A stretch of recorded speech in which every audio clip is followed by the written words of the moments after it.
Hello there, sword friends. Today I am going to talk about fittings, and it's going to be a bit of a talky head video because I am recovering from being a little bit sick and I have not a ton of energy. But if you can get past my drab, kind of monotone speech, then hopefully it's interesting. If you've especially been curious about the fitting sets that I review, and when I say they look muddy or they look finger painted, what do I mean by that?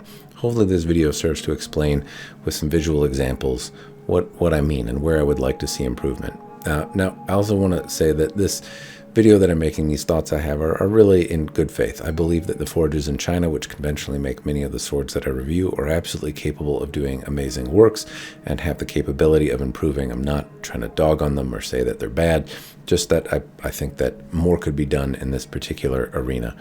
And I'd also like to point out that swords 20 years ago looked a little something like this, and this is roughly what $400, $500 might get you. Maybe not these exact models, but it wouldn't surprise me if 20 years ago you would see a basic Highlander katana with a brushed steel hamon and a practical model sold, at some mall stores for something around $400 or $500. And today, if you know where to look, you can buy swords like this. You have a dragon sword, differentially hardened 1095 model, and a Ryan sword as well, with just absolutely beautiful polishes. But even these have fittings that trail the mark, I think, a little bit and are behind behind the quality level that I see in their blade, particularly when I look at the improvement over the last 2 decades. Now, there's still absolutely improvement, but just not as much as I would really like to see. And so the fittings are one component of this. There's others, but that's the focus of the video today.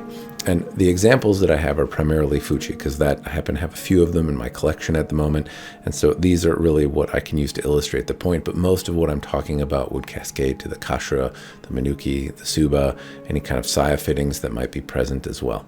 So the first bit is when I say muddy. What do I mean by that? Well, I mean that the details on items are obscured, and so these Fuchi Kashira, or rather, the Fuchi with the Mitsudome fittings are probably a good example of this. Now, the lower one is from Hanwei, and Hanwei is generally a pretty good fittings maker, at least in the realm of mass production. So this would be along the higher end of Fuchi that I see available. And as you can see, there's a Mitsudome fitting laid in here in this cast fitting. But even here, some of the lines are, they're not bad, but they're lacking in some of the detail that you see on some of the other fittings. Now, you can see they're not exactly the same, but I do have one with some lines carved in. You can see they're just a little bit more precise. And then on top of that, there's a mon on the other, and you can see Nanako, and just a lot of little additional details. Some of these really aren't able to be achieved unless you're doing them by hand. But I do think, generally speaking, I give Hanwei high praise for doing clean fittings. I still think there's absolutely room for improvement even on the Hanwei side of things. But as you go down the line, it really tends to get a little bit worse. These kind of Shishi dog or dragon fittings are a better example here. And this is really not the height of finger painted muddiness, but it's in the running. And you can see that some of the detail around the Shishi dogs, you might not even be able to tell what they are, right? Is it a dog? Is it a lion? Is it a tiger? Is it a bear? I don't know, but it also looks, like a knuckle bone or something.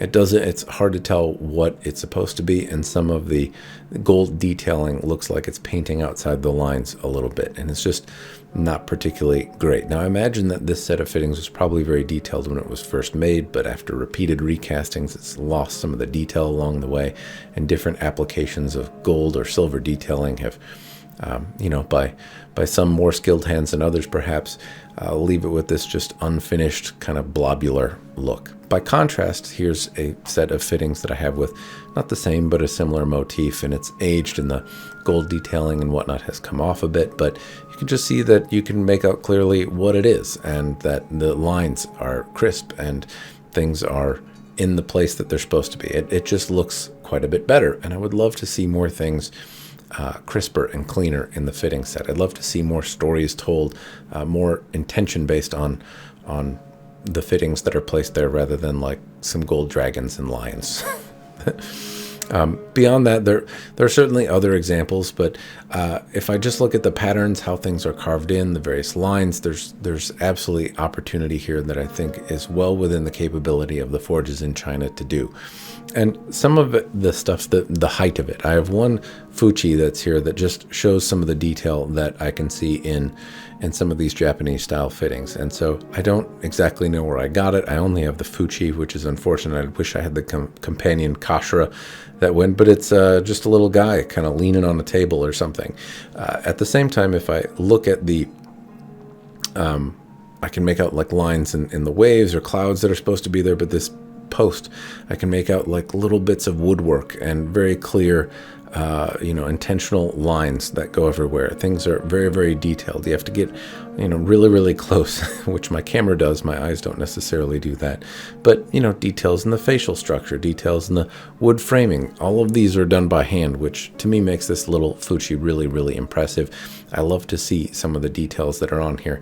The idea that this was, done a long time ago by somebody with tools less sophisticated than you would find at the $10 aisle in a Home Depot is just kind of inspiring to me. I certainly am all thumbs when it comes to it, but I think it's really cool. And I just wish some of that detail, some of that presence existed more commonly on fittings on the various swords that I see, rather than what tends to be produced today. Now, as I understand it, the vast majority of sword manufacturers that you would buy from, I think Hanwei and Dragon King do their own thing, so does Skydro, but a number of the other sword manufacturers out there tend to buy fittings from a supplier in Longchuan, China. Somebody makes scabbards, somebody makes fittings, somebody makes the blades, somebody assembles them all. I think that's how it works, but I don't live there, I don't make them. So it'd be really neat if the sword manufacturer came out with a higher end side of things and offered them up to folks that are willing to pay for them, because I would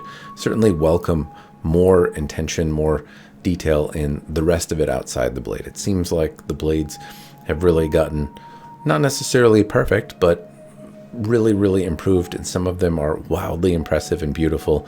The fittings, though, always kind of leave me wanting a little bit more. And there have been some obscure times where things have gone really well. There was a sword from Ryan Sword where somebody at their shop made a Suba, and it was out of some sort of, pattern welded steel or iron or something. It came out beautiful. I used it on a different project. I liked it so much. It's on a companion wakizashi that I have mounted for my, a sword set that I really, really like. And I've also seen a few others that just look a little bit more, different. And I would honestly rather have simpler fittings that are handmade than more ornate ones that are bedazzled, if you will. If it's only a shadow of what it's trying to emulate, it loses me it loses me a little bit, I guess I'll say. But I have seen some other things, Hyper Cafe and some other fittings from Hanwei, some other fittings from other Japanese sword makers tend to be, or cast reproductions also tend to be nice. It'd be appreciable to see some of that additional detail come into the handles on various swords. And I'd also love to see when sword manufacturers ask for $3,000 or $4,000 or $5,000 for some of these swords, and I see the same fittings that look like they're pulled from the same parts bins that go on the $200 swords, it's just off in my mind a little bit. Something a little bit more handmade and intentional, even if it raises the price of the sword, would certainly be welcome, particularly as the sword price goes higher up. When I see a sword that's, over $1,000 and it has the same fittings as swords in the $200 range, I'm very kind of skeptical on if it's worth it or what justifies that difference. I know that it can be in the polish and 1,000 different things, but at the same time, I want the whole level of the sword to rise, not just the blade. And I sometimes think that people finish them with the expectation that if somebody wants something nice, they'll go pay for it themselves, but that can be really, really limiting and hard to do on the U.S. side of things anyway. The folks that do that are few in number, their queues are very full, and the cost is not insubstantial. So having somebody capable of doing that higher level work in China, even if it's only a few steps up, would still be very welcome, and I think there may be a market for it that's currently untapped. Anyway, those are my thoughts. I'm out of breath from even talking this much. I hope it's been interesting. Cheers, and thanks for watching.